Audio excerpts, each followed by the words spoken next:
নমস্কার বন্ধুরা, আমার চ্যানেল অনুরাধুনীতে সকলকে স্বাগত জানাই। আশা করি সবাই সুস্থ আছেন। আজ আমি আপনাদের সাথে শেয়ার করব দই কাতলা। আমার এই ভিডিও ভালো লাগলে লাইক, কমেন্ট, সাবস্ক্রাইব করার অনুরোধ রইল। দই কাতলা তৈরি করার জন্য এখানে আমি কাতলা মাছ নিয়ে নিয়েছি। কাতলা মাছগুলো লবণ আর সামান্য একটু হলুদ গুঁড়ো দিয়ে মেখে নেব। বন্ধুরা, এখানে আমি হলুদের পরিমাণটা খুবই কম দিয়েছি। আমার মাখানো কমপ্লিট। এবারে মাছগুলো আমি ভেজে নেব। কড়াই ভালোভাবে গরম করে তাতে দিয়ে দেব সরষের তেল। তেল গরম হয়ে গেলে এক এক করে মাছগুলো দিয়ে দেব। বন্ধুরা, এই রেসিপিতে কাতলা মাছ আমি খুব হালকা করে ভেজে নেব। এক সাইড হয়ে গেলে উল্টে দেব।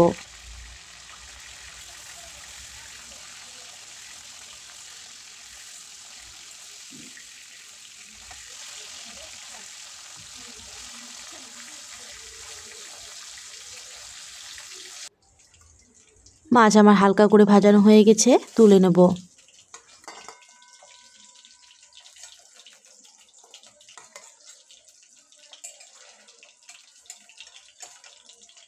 বাকি মাছগুলো আমি এভাবে হালকা করে ভেজে নেব। মাছ ভাজানো হয়ে গেলে ওই তেলেই ফোড়নে দিয়ে দেব দুটো শুকনো লঙ্কা আর গোটা গরম মশলা, দিয়ে দেব গোটা জিরে। এখানে আমি দুটো পেঁয়াজ বেটে নিয়েছি, এই পেঁয়াজ বাটাটা দিয়ে দেব। বন্ধুরা, এই রেসিপিটা সম্পূর্ণ আমি গ্যাসের আঁচ মিডিয়াম টু লোয়ে রেখে করব। পেঁয়াজ বাটাটা একটু সময় নিয়ে বেশ সুন্দর করে কষিয়ে নেব। এবারে দিয়ে দেব আদা রসুন বাটা, জিরে বাটা আর লঙ্কা বাটা।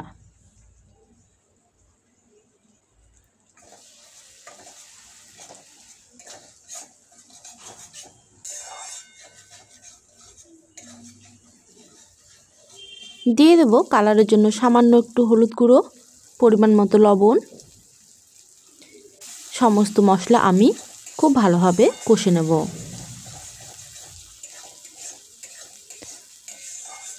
মশলা যদি নিচে লেগে যায় তাহলে সামান্য একটু জল দিয়ে কষে নেব।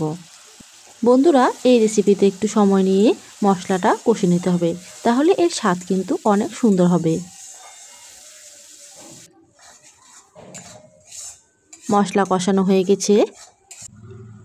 এখানে আমি কয়েকটা কাজু বাদাম আর 1 চামচ পোস্ত বেটে দিয়ে দেব।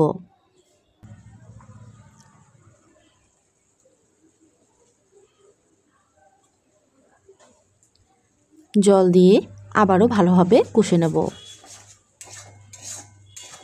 বন্ধুরা, আমার এই রেসিপি ভালো লাগলে ভিডিওটাকে একটা লাইক করবেন, বাড়িতে ট্রাই করে কমেন্টে অবশ্যই জানাবেন আর চ্যানেলটাকে সাবস্ক্রাইব করে পাশে থাকার অনুরোধ রইল। কষানো হয়ে গেলে এবারে দিয়ে দেব টক দই। এখানে আমি 3 চামচের মতো টক দই ভালোভাবে ফেটিয়ে নিয়েছি। গ্যাসের আঁচ একদমই লোয়ে রেখে এই ফেটানো টক দইটা দিয়ে দেব।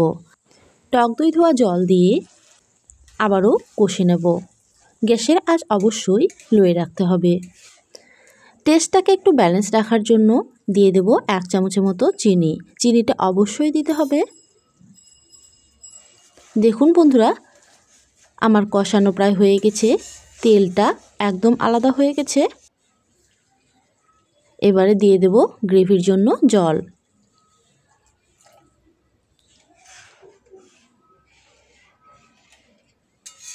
জল ফুটে উঠলে ভাজা কাতলা মাছগুলো দিয়ে দেব।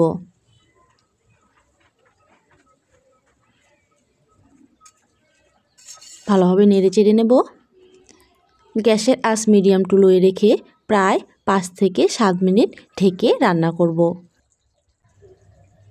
ঢাকনা খুলে এবারে দিয়ে দেব চেরা কাঁচা লঙ্কা, সামান্য পরিমাণ গরম মশলা গুঁড়ো। ভালোভাবে নেড়ে চেড়ে কিছুক্ষণ ফুটিয়ে নিলেই আমার দই কাতলা একেবারে রেডি। গ্যাসের আঁচ অফ করে ঢেকে 10 মিনিট পর পরিবেশন করব। আমার দই কাতলা একেবারে রেডি। আজ তাহলে এই পর্যন্তই। আবারও ফিরে আসবো কোনো এক রেসিপি নিয়ে। ভালো থাকবেন, সুস্থ থাকবেন। ধন্যবাদ।